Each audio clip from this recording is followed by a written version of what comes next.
अस्सलाम वालेकुम dear students. आज के लेक्चर में हम बात करेंगे अबाउट रेगुलेटेड पावर सप्लाई। ठीक है, तो इसके बारे में हम डिटेल में बात करेंगे। तो सबसे पहले हम इसको स्टार्ट करेंगे इसके इंट्रोडक्शन के साथ। तो सबसे पहले देखिए हमारे पास है a regulated power supply is an electronic device. एक इलेक्ट्रॉनिक डिवाइस होती है जो कि काम क्या करती है, that maintain constant output voltage, जो कि कांस्टेंट आउटपुट वोल्टेज को मेंटेन करती है। ठीक है, सो आगे देखें, it produces the constant output voltage. ये कांस्टेंट आउटपुट वोल्टेज को प्रोड्यूस करती है। और इसके अलावा क्या काम करती है, regulated power supply consist of 4 basic elements.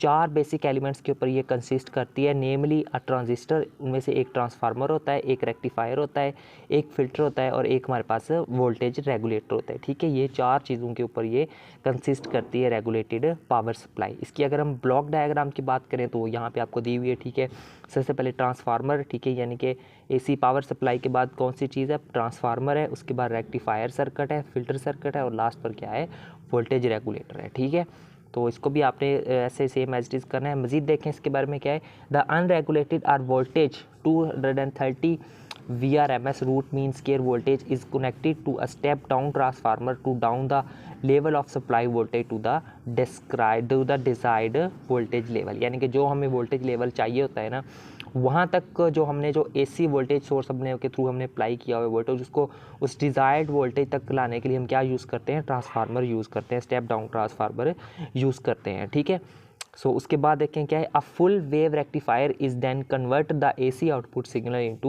Into pulsating DC signal and passes to the filter circuit.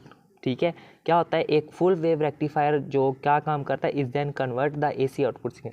AC output signal को किस में कन्वर्ट करता है, डीसी सिग्नल में कन्वर्ट करता है और उसको फिर फिल्टर सर्किट के अंदर वो उसको पास आउट कर देता है। मज़ीद देखें, the filter is used after the rectifier.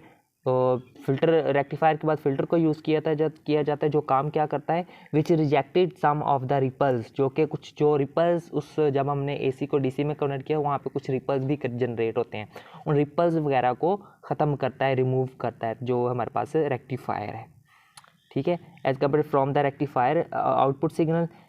यहाँ पे देखें, in last a voltage regulator is used which main function is maintain main function is maintain constant output voltage and pure DC signal supply. ठीक है, last पर क्या काम करता है, हमारे पास एक वोल्टेज रेगुलेटर काम करता है, जो काम क्या करता है, जो कि maintain function is in which is maintain constant output voltage को मेंटेन करना और प्योर डीसी सिग्नल को सप्लाई करना। ठीक है, तो यहाँ पे देखें क्या है, the voltage regulator is a circuit और आईसी इंटीग्रेटेड सर्किट जिसको हम कहते हैं। ठीक है, which converts unregulated voltage into regulated DC voltage. ठीक है, तो उसके बाद हम बात करते हैं इसकी परफॉर्मेंस की। परफॉर्मेंस पैरामीटर में देखें हमारे पास क्या है, सो यहाँ पे देखें हम ठीक है, तो यहाँ से देखें इसको, from the performance parameter we obtain that how much good or bad that regulated power supply devices। Performance parameter से हमें ये पता चलता है कि जो पावर रेगुलेटेड डिवाइस है ये कितनी अच्छी या फिर कितनी बैड काम करती है। ठीक है, गुड और bad. on the basis of we can select the best voltage regulated power device। these are following important parameters of our power supply। ठीक है, तो उसके लिए हम कौन कौन सी चीज़ों को मद्देनजर रखेंगे, लोड रेगुलेशन, उसकी लोड रेगुलेशन का मुआयना करेंगे, line regulation and ripple rejection ratio. ठीक है, इन 3 चीज़ों से हमें पता चल जाता है कि इसकी जो क्या नाम इसका जो परफॉर्मेंस पैरामीटर है वो क्या है। उसके बाद देखिए यहाँ पे सबसे पहले बात करते हैं लोड रेगुलेशन की। ठीक है, लोड रेगुलेशन क्या है, the change in output voltage when the load current is changed from no load to full load value is known as load regulation. ठीक है, the change in output voltage यानी कि output voltage के अंदर वो change कब, when the load current is change, जब load current को चेंज किया जाता है किस में, फ्रॉम नो लोड से फुल लोड वैल्यू में, तो उसको हम क्या कहते हैं, लोड रेगुलेशन बोलते हैं।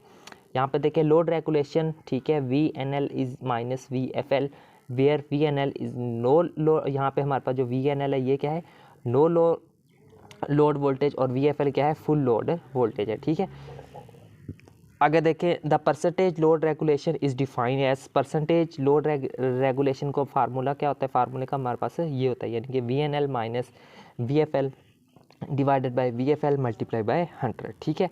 तो for an ideal power supply percentage load regulation should be equal to 0 and partially it should be as small as possible, ठीक है। तो इसको थोड़ा सा देख लेना है। तो मज़ीद देखें, नेक्स्ट हम बात करते हैं लाइन रेगुलेशन की या फिर सोर्स रेगुलेशन की। ये क्या है हमारे पास, due to change in output due to change in input voltage there will be a change in output voltage, यानी कि इनपुट वोल्टेज के अंदर चेंज की वजह से हमारे पास आउटपुट वोल्टेज के अंदर भी एक चेंज आएगी, ठीक है। So the line regulation represents the change in output voltage per unit change in input. तो लाइन रेगुलेशन का क्या काम है, ये वही काम करता है कि जो हमारे पास जो इनपुट वोल्टेज के अंदर जो चेंज आई है ना, उस हिसाब से आउटपुट की में वोल्टेज के अंदर चेंज लेके आना, ठीक है। इसका फार्मूला होता है हमारे पास line regulation is equal to del v naught divided by del v i. यहाँ पे डेल वी नॉट क्या है, चेंज इन आउटपुट वोल्टेज, और वी इन क्या है, चेंज इन इनपुट वोल्टेज, ठीक है। सो फार्मूला क्या होगा, डेल वी आई बराबर होगा v i f minus v i i. तो यहाँ पे the unit of line regulation is mu v over v, ठीक है। तो इसको उसके बाद हम बात करते हैं रिपल रिजेक्शन रेशो की। तो ये क्या होता है, it is also called power supply rejection ratio. इसको हम पावर सप्लाई रिजेक्शन रेशो भी कहते हैं, यानी कि PSRR, ठीक है। तो यहाँ पे मज़ीद देखें, the ripples rejection ratio is the ratio of the ripple voltage, यानी कि ये रिपल वोल्टेज की वो रेशो है that appears in the output voltage, जो कि आउटपुट वोल्टेज के अंदर अपीयर होती है, to ripple voltage in input voltage. So ripple rejection, इसका फार्मूला क्या होता है हमारे पास, V naught ripple divided by V I ripple, ठीक है स्टूडेंट। तो ये था हमारा आज का लेक्चर, जिसमें हमने रेगुलेटेड पावर सप्लाई को काफ़ी डिटेल के अंदर हमने डिस्कस किया है, ठीक है।